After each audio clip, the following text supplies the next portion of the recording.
maamulka shirkadda Etosad Sports House oo ah hoyga ciyaaraha dalkeena ayaa maanta waxa ay qalab dhameystiran ay ku wareejiyeen maamulka macallimiinta ciyaartoyda iyo nadiga kubadda cagta Somali Stars oo ka mid ah kooxaha qurbo joog isla markaana sanadkan soo gaaray magaalada caasimadda ah ee Muqdisho.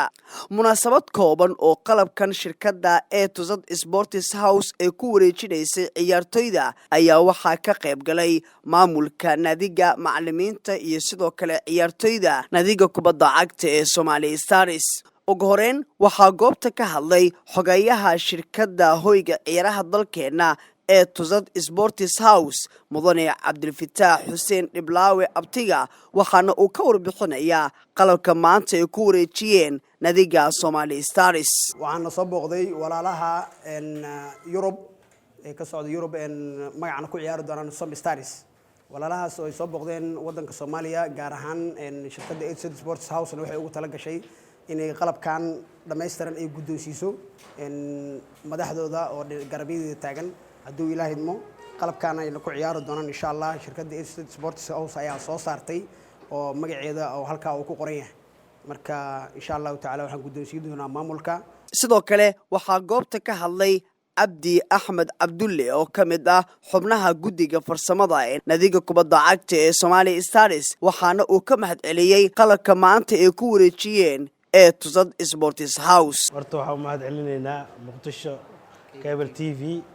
sida sharafta leh oo noogu soo dhaweeyay magaalada Muqdisho hadaan nahay qurbo joogta iyo waxaan u mahad celinaynaa shirkadda qalabkan siisay Etosad oo sida sharafta leh oo guddoonay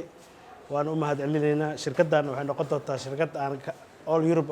aan ku wargeli doono meel kasta aadi doono haddii noqoto North America haddii noqoto Canada meel kasta Africa Asia waana xayeysiinteeda inaan meel kasta geeyno insha Allah saasoo u mahad celinaynaa waana mahadsantiin inshallah. qalabkan oo ah mid cusub isla markaan dhawaan ay soo saartay shirkadda Etosad Sports House ayaa waxa ay qayb ka tahay dhiirigelinta iyo horumarinta ciyaaraha. sidoo kale waxaa lagu soo dhaweynayay ciyaartoydan oo dhul dheer ka soo safray isla markaana hadda jooga wadankooda gaar ahaan magaalada caasimadda ah ee Muqdisho.